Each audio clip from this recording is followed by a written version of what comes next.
नमस्कार विद्यार्थी मित्रों, उमा विद्या संकुल यूट्यूब चेनल में आप सबनु हार्दिक स्वागत है। आज आपणे अर्थशास्त्र में पहलू चेप्टर अर्थशास्त्र विषय प्रवेश एमां आपणे आजे आंकड़ाकीय माहितीनुं महत्व त्यां पहोंच्या अने त्यां आपणे समजवानुं छे।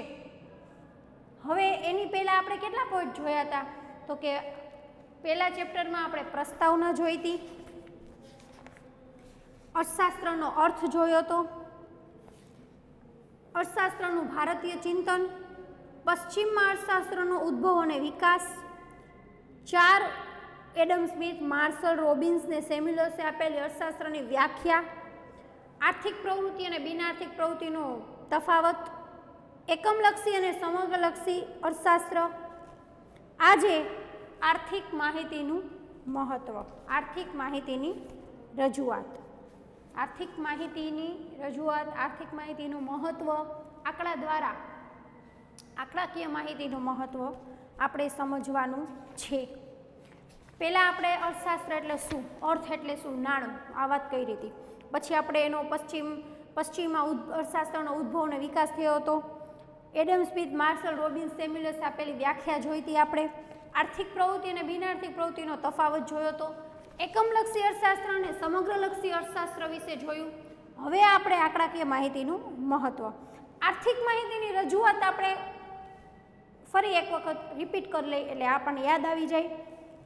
आर्थिक सभ्यो अभ्यासोमां सिद्धांत के माहितीनी रजूआत 3 रीते थाय छे। भाषा द्वारा आर्थिक माहिती रजू केवी रीते थाय तो के भाषा द्वारा थाय, आंकड़ा द्वारा थाय अने आकृति द्वारा थाय। फरीथी एक वखत आर्थिक अभ्यास में, आर्थिक माहिती, आर्थिक अभ्यास में सिद्धांत के माहितीनी रजूआत केवी रीते थाय तो के भाषा द्वारा,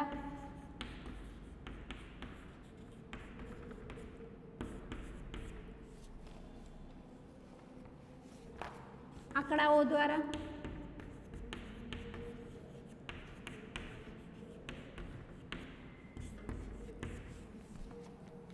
आकृति द्वारा, आकृतिओ द्वारा।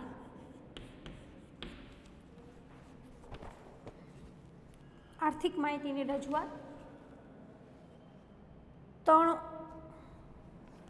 रीते थाय। जेम के मांगना नियममां आपणे समजीशुं के वस्तुनी किंमतमां घटाडो थवाथी वस्तुनी मांगमां विस्तरण थाय छे। वस्तुनी किंमत घटे तो मांग में शुं थाय, वधारो थाय। आ शेनो नियम छे? मांगनो नियम। मांगनो नियम। किंमत में घटाडो तो वस्तुनी मांग में वधारो, वस्तुनी किंमत में घटाडो तो वस्तुनी मांग में वधारो। किंमत में घटाडो तो वस्तुनी मांग में वधारो। आ छे मांगनो नियम।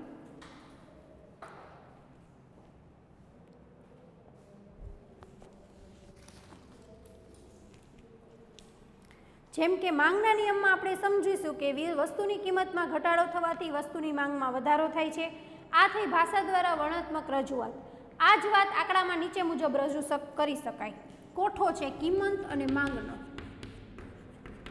आ आपणे समजवानुं छे। एनी पहेला आपणे अत्यारे आर्थिक माहितीनी रजूआत समजीए छीए। आर्थिक माहितीनी रजूआत, किंमत अने मांग। 20 किंमत होय तो मांग पण 20 होय। 15 किंमत थाय तो मांग 40 थाय छे। किंमत 10 थाय तो मांग 60 थाय। किंमत 5 थाय तो मांग 80 थाय छे। अहींया आपणे शुं जोईए छीए के आंकड़ा पण ए ज बाबत स्पष्ट छे थाय छे। आंकड़ामां पण ए ज बाबत स्पष्ट थाय छे के किंमत घटता मांगनुं विस्तरण थाय छे। किंमत करता કિંમત ઘટે છે એટલે માંગનું શું થાય છે? વધારો થાય છે. આપણે આંકડા દ્વારા જોઈ શકીએ છીએ કે આંકડાની કિંમત ઘટે છે તો માંગની કિંમત વધે છે. હવે આલેખ આપ્યો છે. આલેખમાં શું દર્શાવ્યું છે? માંગ એકમમાં નીચે દર્શાવી છે. આલેખમાં માંગ એકમમાં નીચે છે 20, 40, 60, 80, 100 અને કિંમત સાઈડમાં દર્શાવી છે. વાય ધરી ઉપર, વાય ધરી છે એની ઉપર કિંમત છે 5, 10, 15, 20. જે આ કોઠો છે એને આલેખમાં દર્શાવવામાં આવ્યો છે. તો જો એમાં આપણે પહેલાં જોઈએ તો 20 કિંમત છે ત્યારે 20ની માંગ છે. 20 કિંમત છે તો 20 જ માંગ છે. તો બે અહીંયા ટપકું કર્યું છે, ગોળ ટપકું, ત્યાં તમે જોઈ શકો છો. પછી 40 છે તો 40ની માંગ છે તો કિંમત કેટલી છે? 15. 15માં 40ની માંગ છે. 10 રૂપિયામાં કિંમત દર્શાવી છે તો માંગ 60 છે. 5 રૂપિયાની કિંમત કરી છે તો માંગ 80 છે. એ આલેખ દ્વારા દર્શાવવામાં આવ્યું છે. આકૃતિમાં ઉદ્ગમ બિંદુથી જોતા ઉપરની નીચે જતી રેખા એ જ બાબત ઉપરની જતી રેખા એ જ બાબત દર્શાવે છે કે એક ચલ એટલે કે કિંમતમાં ઘટાડો થાય તો બીજા ચલ માંગનું વિસ્તરણ દર્શાવે છે, વિસ્તરણ થાય છે. એક ચલ કિંમતમાં ઘટાડો થાય ત્યારે બીજા ચલ માંગનું વિસ્તરણ થાય છે. યાદ રહે કે આકૃતિ બે ચલ વચ્ચેના કાર્યકરણના સંબંધને દર્શાવે છે. આકૃતિ છે એ બે ચલ વચ્ચેના સંબંધને દર્શાવે છે. અર્થશાસ્ત્રની તમામ રજૂઆતો તાર્કિક હોય છે. અર્થશાસ્ત્રની જે તમામ રજૂઆત છે એ કેવી હોય છે? તાર્કિક હોય છે. જો અને તોના સ્વરૂપમાં તો રજૂ થાય છે અને ધારેલી પરિસ્થિતિમાં તે વધારે સાચી પડે છે. તાર્કિક રજૂઆતને વધારે આધારભૂત રીતે રજૂ કરવા માટે આંકડાકીય માહિતીનો ઉપયોગ થાય છે. આધારભૂત કોઈ પણ આધારભૂત ગણવા માટે આંકડાકીય માહિતી જોઈએ, આંકડો જોઈએ. આપણે આધારભૂત રીતે સ્પષ્ટ કરવું હોય તો એના માટે શું જોઈએ? આંકડો જોઈએ. તો આંકડાકીય માહિતીનું મહત્વ. હવે આપણે સમજીશું આંકડાકીય માહિતીનું મહત્વ.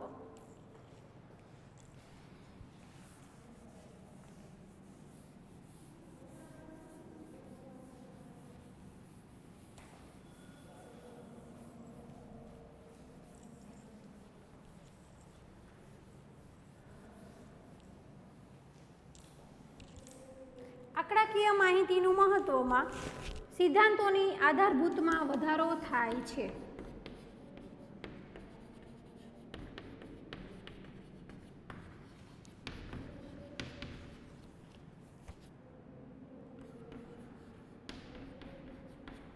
આધારભૂતતામાં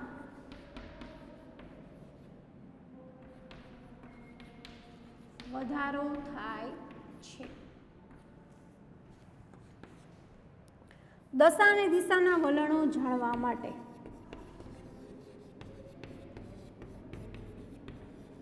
દશા અને દિશાના વલણો જાણવા માટે તુલનાત્મક અભ્યાસો માટે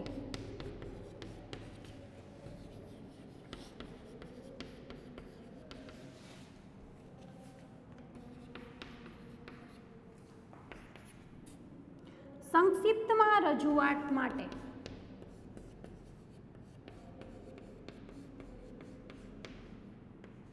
સંક્ષિપ્તમાં રજૂઆત માટે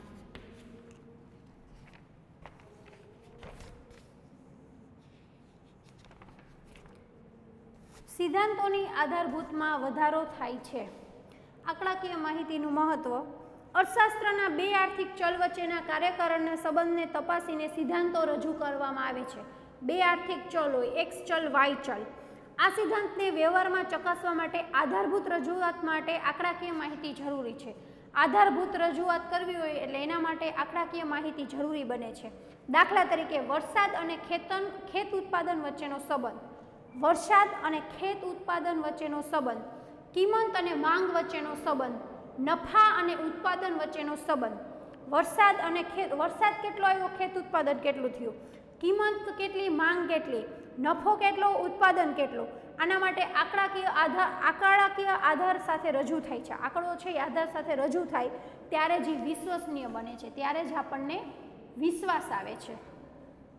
અને સિદ્ધાંત વ્યવહારમાં પણ સાચો જ છે કે કેમ તે તપાસી શકાય છે. તે સિદ્ધાંત છે એ વ્યવહારમાં સાચો છે કે કેમ એ ત્યારે જ તપાસી શકાય છે.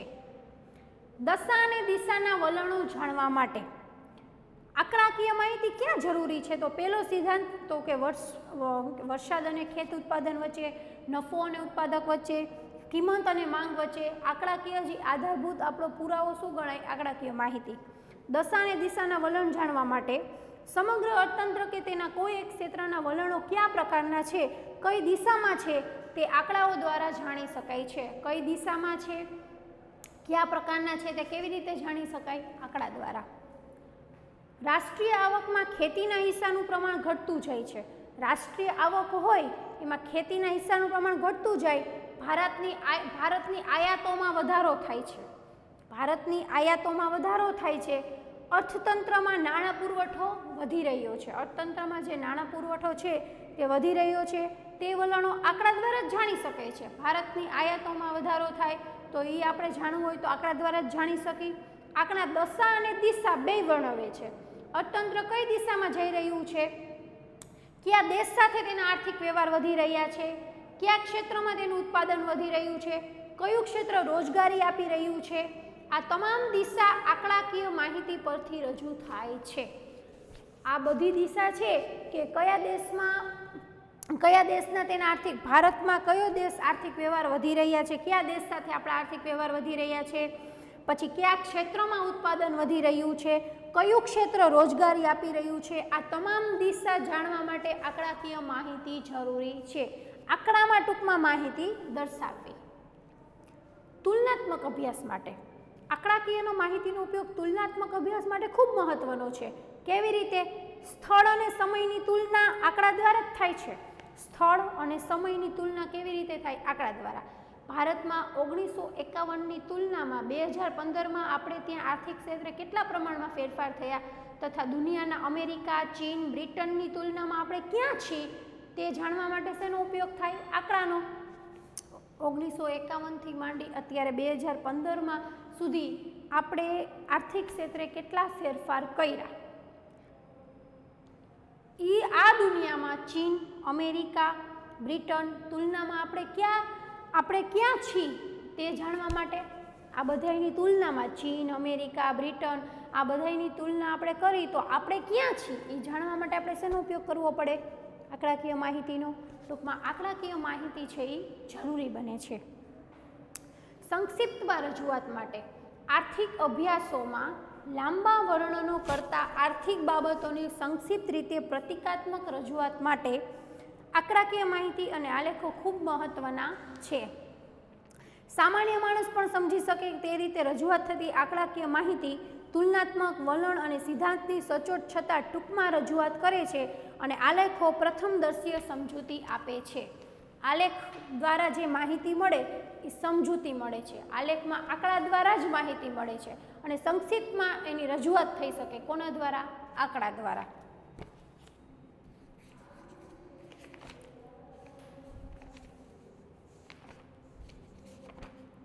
ટૂંકમાં આંકડાકીયનું મહત્વ છે એ સિદ્ધાંતની આધારભૂતમાં વધારો કરે છે.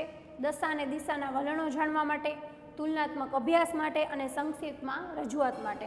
આ 4 પોઈન્ટ તમને પૂછાય કે આંકડાકીય માહિતીનું મહત્વ સમજાવો તો તમારે આ 4 પોઈન્ટ સમજાવવાના રહે. અને આ 2 માર્કમાં આંકડાકીય માહિતીનું મહત્વ 2 માર્કમાં પૂછાઈ શકે તો આ 4 પોઈન્ટ લખવાના રહેશે. એના પછી છે આંકડાકીય માહિતીને આકૃતિ આલેખમાં રજૂ કરતી વખતે ધ્યાનમાં રાખવાની બાબતો. આંકડાકીય માહિતીને આકૃતિ આલેખમાં રજૂ કરતી વખતે કઈ કઈ બાબત ધ્યાનમાં રાખવી પડે? આંકડાકીય માહિતી છે એને આપણે આલેખમાં રજૂ કરવાની છે તો કેટલી બાબતો ધ્યાનમાં રાખવી પડે એ આપણે સમજીશું.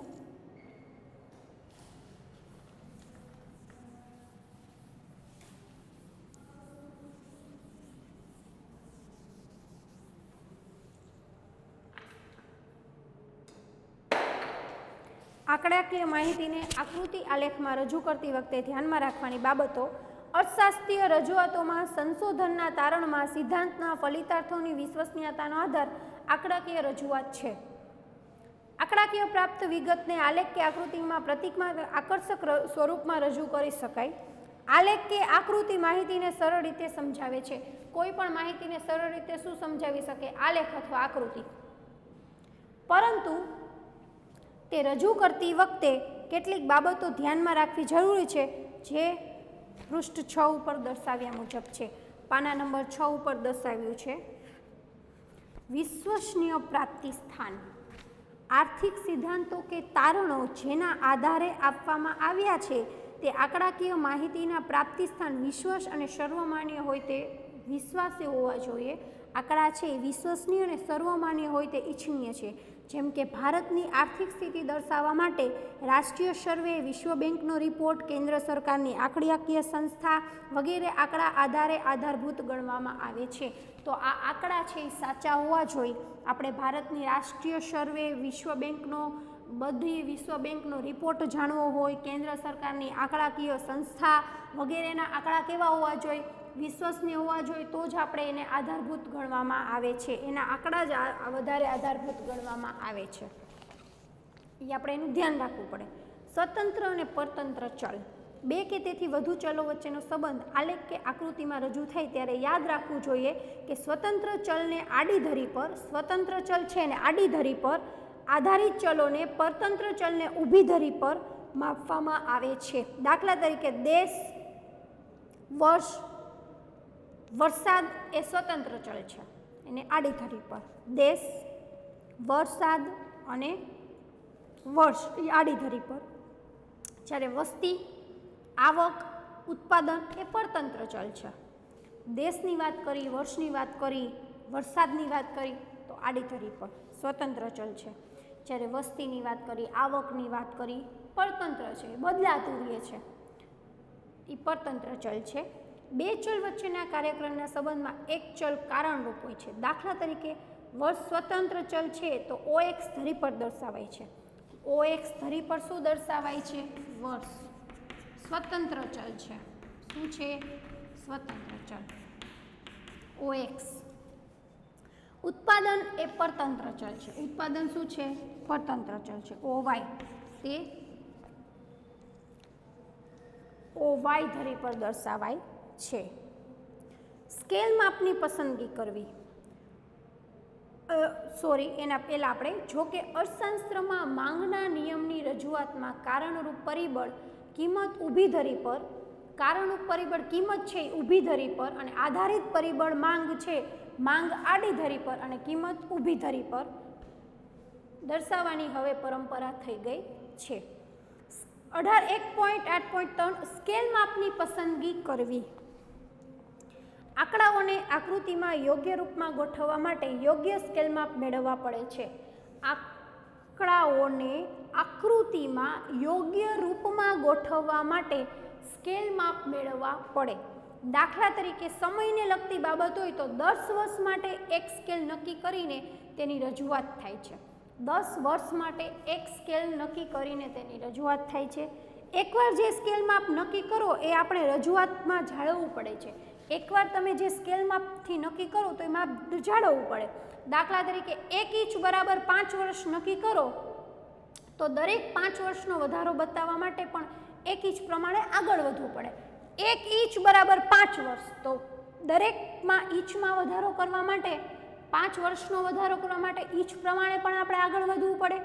મોટી આંકડાકીય માહિતીને આકૃતિમાં ટૂંકમાં રજૂ કરતી વચ્ચે જે તે ધરી પર બરાબર SS ની નિશાની કરવામાં આવે છે.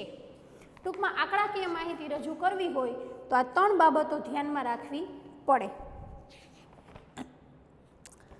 આજે તમારે વિદ્યાર્થી મિત્રો હોમવર્કમાં 1.6 આર્થિક માહિતીની રજૂઆત, 1.6 આર્થિક